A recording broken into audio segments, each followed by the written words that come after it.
नमस्कार, मैं हूं ब्रजेश चौक से और आप देख रहे हैं स्पॉटलाइट। 23 जून को देश की 3 लोकसभा और 23 विधानसभा सीटों पर उपचुनाव होने जा रहे हैं। उपचुनाव को लेकर देश भर में चर्चाओं का माहौल गर्म है, लेकिन सबसे ज्यादा चर्चा उत्तर प्रदेश की आजमगढ़ और रामपुर लोकसभा सीट की है, जहां बीजेपी और सपा के बीच सीधी टक्कर देखने को मिल रही है। चुनावी शोर खत्म होने के बाद अब चर्चा मजबूती की है। आखिर किस दल का पक्ष कितना मजबूत है? तो सबसे पहले बात आजमगढ़ लोकसभा सीट की, जहां 2019 में हुए लोकसभा चुनाव में अखिलेश यादव की जीत हुई थी। इतना ही नहीं, आजमगढ़ लोकसभा क्षेत्र में आने वाली 5 की 5 विधानसभा सीटों पर 2022 के विधानसभा चुनाव में सपा उम्मीदवारों को जीत हासिल हुई थी। 5 विधानसभा सीटों पर सपा को करीब 4,36,000 वोट मिले थे। वहीं बीजेपी उम्मीदवारों को करीब 3,30,000 वोट मिले थे।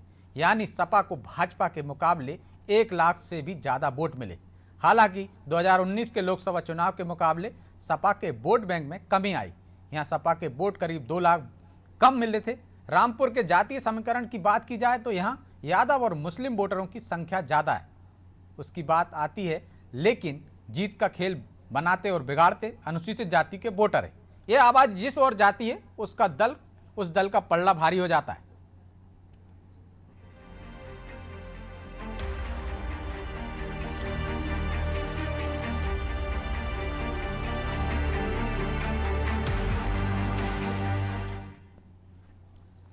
अब बात रामपुर लोकसभा सीट की, जिसमें सपा प्रत्याशी आजम खान की जीत हुई थी।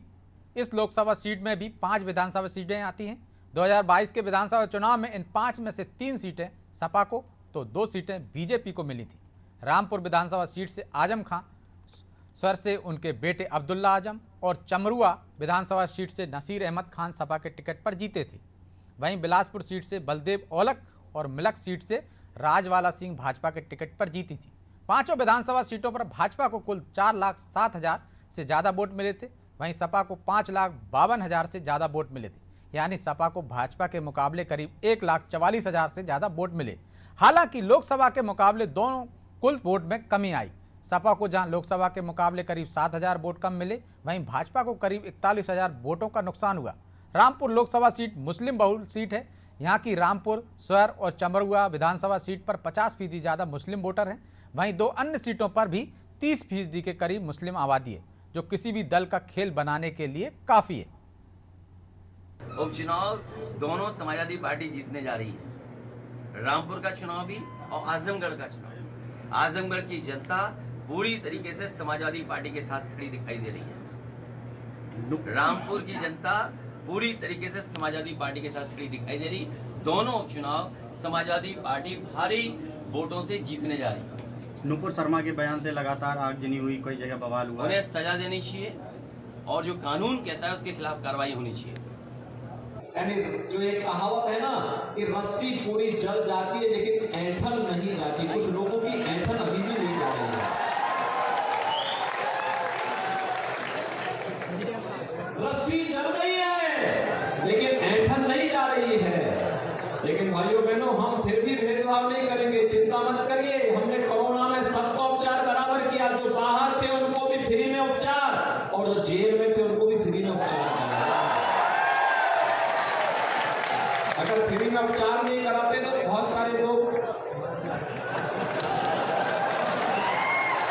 सारी स्थितियां हो जाती। फ्री में उपचार किया, कम से कम इसके लिए धन्यवाद तो करते। दौड़ेगी साइकिल या खिलेगा कमल, इस मुद्दे पर चर्चा के लिए हमारे साथ मौजूद हैं ओम प्रकाश सिंह, बीजेपी प्रवक्ता हैं, मयंक यादव सपा नेता हैं, अमरेंद्र प्रताप सिंह संवाददाता हैं हमारे, कुछ देर में जुड़ेंगे, डॉक्टर अशफाक अहमद भी हमारे संवाददाता हैं। आप सभी का बहुत बहुत स्वागत है। तो शुरुआत मयंक जी आपसे ही करते हैं। दोनों सीटें जीतने का दावा कर रहे हैं अखिलेश जी, लेकिन योगी जी कह रहे हैं रस्सी जल गई लेकिन बल नहीं गया। इस बार मुकाबला सीधा है। आधा दर्जन से ज़्यादा मंत्री जमे हुए आजमगढ़ में, रामपुर में भी मोर्चा खोल रखा है। कैसे बरकरार रख पाएंगे अपनी दोनों सीटें? देखिए, आजमगढ़ और रामपुर में भारतीय जनता पार्टी से जो चुनाव समाजवादी पार्टी वर्सेस भाजपा हो रहा है, लेकिन सही मायने में भारतीय जनता पार्टी से इन दोनों सीटों की जनता भारतीय जनता पार्टी से चुनाव लड़ रही है। इसका सबसे बड़ा कारण भारतीय जनता पार्टी द्वारा फैलाई गई बेरोजगारी, भुखमरी सबसे बड़ा कारण है। और योगी आदित्यनाथ जी आजमगढ़ जाकर वहां पर कहते हैं आजमगढ़ तो आतंकवादी का। ये मुख्यमंत्री की भाषा शैली है। एक मुख्यमंत्री कहे कि ये आतंक का गढ़ है, कितने शर्म की बात है। अगर वो आतंक का गढ़ आपको लगता है तो आप वहां वोट मांगने क्यों गए? देखिए, ये लोग सिर्फ उकसावे की राजनीति करते हैं। आप एक मुख्यमंत्री हैं, आपकी भाषा सहज सरल होनी चाहिए, लेकिन और ये इनकी भाषा, लेकिन वो तो कह रहे हैं कि भगदड़ आपके घर में मची हुई है। आपके विधायक, पूर्व विधायक भाग भाग कर बीजेपी में आ रहे हैं, अखिलेश यादव प्रचार करने नहीं जा रहे हैं, सहयोगियों को वहां भेज रहे हैं। तो हालत तो आपकी पतली दिख रही है। जब आपको सहयोगी की मदद लेना पड़ रही है आपके गढ़ में, कि राजभर को भी भेजना पड़ रहा है, आपको जयंत चौधरी को भी भेजना पड़ रहा है, तो कहीं ना कहीं तो डर सता रहा है ना। डर नहीं, इससे पहले जब ये अफवाहें उड़ी थी कि राजभर जी गठबंधन छोड़कर जा रहे हैं, आजम साहब जेल से आएंगे, फला फला पार्टी में चले जाएंगे, जयंत जी भारतीय जनता पार्टी के साथ जुड़ने जा रहे हैं, ये उन लोगों जो हमारे गठबंधन के बड़े नेता वहां पर प्रचार करने गए, ये उन लोगों के मुंह पर तमाचा है जो डिबेट में बैठकर बड़ी बड़ी लंबी चौड़ी बातें हाँकते थे। ये उनके मुंह पर तमाचा है। उनको ये जान लेना चाहिए, समाजवादी गठबंधन के जितने भी नेता हैं, चाहे राजभर जी हो, आदरणीय जयंत जी हो, आजम खान साहब हो, सभी लोग तो मतलब यही मैसेज देने के लिए आपको मैदान में उतारना पड़ा उनको, जाइए प्रचार कीजिए, लोगों को मैसेज दीजिए कि हम साथ हैं। अब भाई चुनाव हो रहा है, वो हमारे पार्टी के बड़े नेता, हमारे गठबंधन के बड़े नेता हैं, तो भाई जाना स्वाभाविक सी बात है, जाना चाहिए। इसमें कोई गलत हो रही है? अगर उनका जाना कहीं से गलत हो तो आप या पैनल में बैठा कोई व्यक्ति बता दे कि उनका वहां पर जाना उचित नहीं था, जाना सही नहीं था। नहीं, हम तो इसलिए कह रहे हैं ना कि आपके नेता नहीं जा रहे हैं, सहयोगियों को भेज रहे हैं। वो तो आपका गढ़ था ना, वहां तो किसी तरह का डर होना ही नहीं चाहिए। कोई नहीं जाता तो भी जीत जाते, ऐसा आपका आत्मविश्वास होना चाहिए। लेकिन कहीं ना कहीं भेज रहे हो तो डर है ना, या ये मैसेज देना चाहते हो वो हमारे साथ ही है। राष्ट्रीय अध्यक्ष जी वहां नहीं गए, ये भी तो आत्मविश्वास है ना। ये वहां की रामपुर और आजमगढ़ की जनता पर समाजवादियों का भरोसा है। वहां की जनता ने कभी समाजवादियों को निराश नहीं किया है। वो समाजवादी पार्टी का गढ़ है, वहां पर जीत बहुत आसानी से होगी।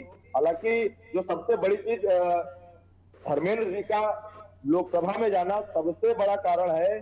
शोषित, दलित, वंचित, किसान, नौजवान, गरीब की लड़ाई, सामाजिक न्याय की लड़ाई, उसका मुद्दा उठाने के लिए लोकसभा में धर्मेंद्र यादव जी का जाना बहुत जरूरी है। भारतीय जनता मतलब आपको पार्टी स्थानीय उम्मीदवार नहीं मिला वहां पे, वहां का लोकल कोई नहीं मिला आपको मुद्दा उठाने के लिए, जो ज्यादा बेहतर तरीके से उठा सकता था।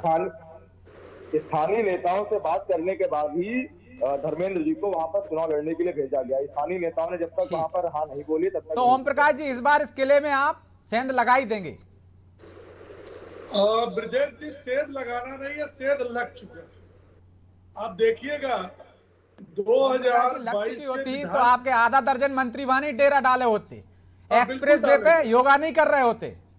अरे भाई ब्रजेश जी, अखिलेश यादव जी थोड़ो है कि 5 साल सांसद रहे, आजमगढ़ गए नहीं, 2 साल कोरोना रहा, पलट के गए नहीं। पहले पिता, फिर पुत्र, फिर चचेरा भाई, वहाँ रामपुर में पहले जो है आजम खां, फिर अब्दुल्ला आजम, फिर जो है उनकी पत्नी, अब उनके चहेते आजम खान। तो आप भी तो उनका ही चहेता लेके आए ना रामपुर में। सुनिए, आज ब्रजेश जी, आजम खान ने बिल्कुल ये बताए कि नहीं, मना कर दिया है कि अखिलेश जी आपके प्रति हमारी बिरादरी में बड़ी ज्यादा गुस्सा है, क्योंकि लोगों ने एक तरफा बयान दिया था जब नाराजगी थी, और आजम खान ने खुद कहा था कि अखिलेश जी को मुसलमानों के कपड़े से बदबू आती है, तो उन्होंने मना कर दिया कि आप यहाँ मत आइए। दूसरे यहाँ 5 साल गए नहीं, इनको कोई प्रत्याशी मिला नहीं, पहले पिता, फिर पुत्र, फिर चचेरा भाई। तो आपको भी तो कलाकार लाना पड़ा ना ओम प्रकाश जी, भोजपुरी कलाकार को लाना पड़ा, आपको कहाँ से मिल गए प्रत्याशी? नहीं, लाना तो ब्रजेश जी तब कहते जब मैं ले आता। वो तो 19 के चुनाव में लड़ा, और उसके बाद वो बराबर आजमगढ़ की जनता के बीच में जाता रहा। दूसरी बात यह है ब्रजेश जी कि वहां 2 फैक्टर चुनाव लड़ा। एक पार्टी नारा दे रही है मुआई का, और एक पार्टी नारा दे रही है सबका साथ सबका विकास, और उसका मुद्दा है विकास।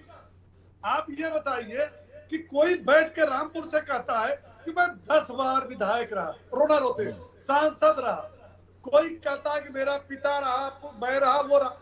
आजमगढ़ को जो कहा ना समाजवादी पार्टी की सरकार में, वहां गुंडागर्दी बहुत ज्यादा थी, मैं आज भी दावे के साथ कर सकता हूँ। और इनका चहेता मुख्तार अंसारी समाजवादी पार्टी की सरकार में मऊ और आजमगढ़ जो दंगा कराया, वो कोई भूला है? वो कोई भूला?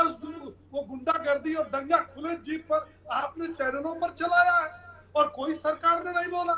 आजम खां बैठ करके किसी को कुछ बोल रहे हैं, किसी को कुछ बोल रहे हैं, कह रहे हैं कि ये केशव मौर्य जो है ये जमानत जब्त हो गई, याददाश्त खो चुके हैं। जमानत जब्त हुई है कि नहीं हुई, याददाश्त खो चुके हैं। खैरात में डिप्टी सीएम का पद मिला है और जो लड़ रहा है वो घनश्याम लोधी, उसको कह रहे हैं कि ये आसान फरामोश है। तो उनका ही आदमी था, आप वहीं से तोड़ कर ले आए। नहीं, तोड़ के नहीं लाए। हमको क्या गरज पड़ी है ब्रजेश जी? तोड़ फोड़ तो वहां होता है जहां सरकार खतरे में होती है। न हमको केंद्र में खतरा है, न हमको प्रदेश में खतरा है। जनता ने 37 साल बाद रिकॉर्ड तोड़ा है। फिर सपा नेताओं को क्यों ज्वाइन करा रहे हैं अपने, और कह भी रहे हो कि कतार लगी हुई है? अरे भैया, कल शिवपाल छोड़ के अर्पणा यादव खोल के छोड़ के चली गई, तो आपको ये बीजेपी ने उनको छोड़वा दिया। कल शिवपाल यादव नाराज बैठे हैं, जो कह रहे हैं कि मुझको तो चुनाव में निमंत्रण ही नहीं मिला, कल वो सपा छोड़ दे, तो आप कहिए भाजपा ने छोड़वा दिया। अरे भैया, जो आदमी अपने चाचा को नहीं संभाल पाया, पिता के रहते, औरंगजेब के बाद पहला इतिहास मैंने पढ़ा कि जैसे औरंगजेब ने गद्दी से शाहजहां को उतार करके गद्दी पर बैठ गया, अखिलेश यादव किस सपा कार्यालय में किस बेदर्दी से शिवपाल, आप मुलायम सिंह जी को औरंगजेब कह रहे हैं। जवाब ले लेंगे, आपका जवाब ले लेते हैं महंग से। इससे पहले मैं अस्पाक को भी शामिल कर लेता हूं। अस्पाक, पूर्वांचल एक्सप्रेस वे से लखनऊ और आजमगढ़ की दूरी 2 घंटे की हो गई। क्या आपको लगता है कि बीजेपी के लिए ये जो दूरी है आजमगढ़ की, वो इस एक्सप्रेस की तरह वो पाट लेंगे, हासिल कर लेंगे, या दूर की कौड़ी रहेगा बीजेपी के लिए आजमगढ़? देखिए, ये एक बात तो सच है कि आजमगढ़ और रामपुर बीजेपी के लिए एक पहेली जरूर है, ये कहना चाहिए। तो लेकिन मौजूदा चुके हैं, हाँ पहले जीत चुके, लेकिन फिलहाल क्योंकि अभी जो चुनाव विधानसभा का हुआ है उसमें अगर आप देखें तो आजमगढ़ की 10 विधानसभा सीटों में 10 समाजवादी पार्टी को जीत मिली, इसमें कोई डाउट नहीं। लेकिन अगर वोटों की गिनती जो अभी लोकसभा चुनाव की अगर हम बात करें तो जिन 5 विधानसभा सीटों में चुनाव हो रहा है, लोकसभा का 5 विधानसभा सीट आती है, उसमें भी अगर कैलकुलेशन करें 2022 के विधानसभा चुनाव का, तो कहीं ना कहीं समाजवादी पार्टी को वो एक जिसको कहते हैं साइकोलॉजिकल बड़ा जरूर है। लेकिन दूसरी तरफ योगी जी हैं, जो बीजेपी है, जिनकी जो अगर आप स्ट्रेटजी की बात करें तो करीब 1 दर्जन मंत्री वहां डेरा डाले हुए हैं, तमाम सांसदों की वहां डीपी लगाई गई है, अलग यहां तक कि गांव-गांव को सेक्टर में बांटा गया और वहां पर कोई ना कोई नेता मौजूद है बीजेपी की तरफ से। चुनाव भले दिनेश लाल यादव एक भोजपुरी स्टार है, वो लड़ रहे हैं, उनके साथ भोजपुरी फिल्म इंडस्ट्री भले खड़ी हो, लेकिन ये चुनाव बीजेपी लड़ रही है। दूसरी तरफ धर्मेंद्र यादव को बहुत सोच समझकर भेजा गया, क्योंकि ये तय था कि अगर अखिलेश यादव वहां से रिजाइन दे रहे हैं और डिंपल यादव का नाम एक बार उछला, वहां के लोग चाहते थे कि वो चुनाव लड़े, उनके बाद अगर कोई नाम था जिस पर सम्मति बन सकती थी तो धर्मेंद्र यादव थे। अगर उनकी जगह कोई और उतरता तो शायद ये लड़ाई जो है सपा के लिए बहुत मुश्किल हो जाती है। लेकिन अभी भी मैं ये कह रहा हूं कि सपा के लिए लड़ाई जितनी आसान मयंक बता रहे उतनी आसान नहीं दिख रही है, क्योंकि इस बार बीएसपी भी मैदान में ताल ठोके हुए हैं। स्थानीय नेता है वो वहां पर वो नारा दे रहे हैं कि बाहरी भगाओ, स्थानीय नेता लाओ, और दलित वोट इन 5 सीटों पर एक मायने रखता है। अगर वो एक कंसंट्रेट होके जाता है तो कहीं ना कहीं चुनाव परिणाम में जो शायद यही वजह है कि एसपी बीएसपी को बीजेपी की बी टीम बता रही है और बीएसपी एसपी को बी टीम बता रही है। जी, लड़ाई यही है, असल में मेन लड़ाई ये मुस्लिम वोटों को लेकर है। वहां पर दलित वोट बड़ा वोट बैंक है, यादव वोट बड़ा बैंक है और मुस्लिम वोट बड़ा बैंक है। राजभर भी बड़ा बहुत है, इसीलिए शायद ओम प्रकाश राजभर को वहां डेरा डालना पड़ा है। अखिलेश ने उनको वहां भेजा है, उनके तमाम नेता वहां मौजूद है। लेकिन इतना तय है कि ये चुनाव तीनों दलों के लिए बहुत आसान नहीं है, क्योंकि मतदाता उतना नहीं बोल रहा है खुल के जितना विधानसभा में बोल रहा है।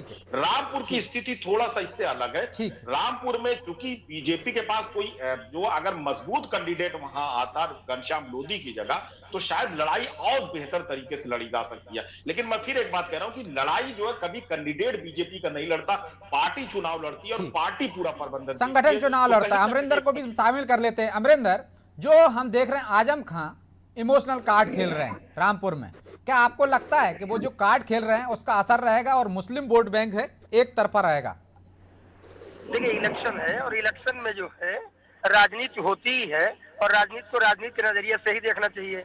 आजम खां वही कर रहे हैं जो काम उनको इस समय करना चाहिए और भारतीय जनता पार्टी भी अपना काम वही कर रही है जो इलेक्शन के दौरान उसको करना चाहिए। अभी आप आजमगढ़ की बात कर रहे थे, तो आजमगढ़ की जिस लोकसभा सीट पे चुनाव है, सपा के जो प्रवक्ता हैं अभी वो बता रहे थे कि आजमगढ़ की जनता ने कभी समाजवादी पार्टी को निराश नहीं किया है। तो ये बात तो सही है कि आजमगढ़ की जनता ने तो समाजवादी पार्टी को कभी निराश नहीं किया। मुलायम सिंह यादव को सांसद बनाया, अखिलेश यादव को सांसद बनाया और ये उम्मीद कर रहे हैं कि धर्मेंद्र को भी जनता निराश नहीं करेगी, सांसद बनाएगी।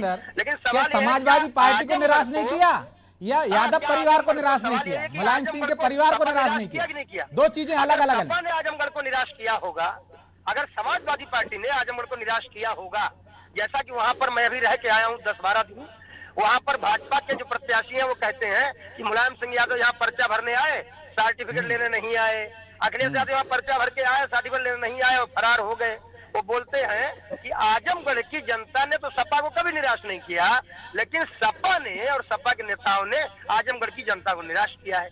और अगर वाकई ऐसा में हुआ तो फिर 2022 में सरकार बदलने का चुनाव था और ये जो चुनाव आज की डेट में हो रहा है उपचुनाव, ये सरकार बदलने का चुनाव नहीं हो रहा है। आजमगढ़ में जो चुनाव हो रहा है या रामपुर में जो चुनाव हो रहा है, उससे न केंद्र की मोदी सरकार को फर्क पड़ेगा न यूपी की योगी सरकार को फर्क पड़ेगा, फर्क आजमगढ़ की जनता को पड़ेगा। इसलिए हर दल को यह समझना चाहिए कि 4 दिन पहले 2022 में चुनाव हुआ उसमें और आज के चुनाव में फर्क है। मैं खुद वहां 12 दिन रह के आया हूँ। जो सीटें हैं मेहनगर, गोपालपुर, सगड़ी, आजमगढ़ सदर, इन सभी सीटों पर मैं घूम के आया हूँ। मुबारकपुर में भी गया जहाँ के गुड्डू जमाली 2 बार विधायक रहे। स्थिति वहाँ ये है कि पिछली बार जब अखिलेश यादव चुनाव लड़ रहे थे तो स्वयं अखिलेश यादव चुनाव लड़ रहे थे, जो कि समाजवादी पार्टी के राष्ट्रीय अध्यक्ष।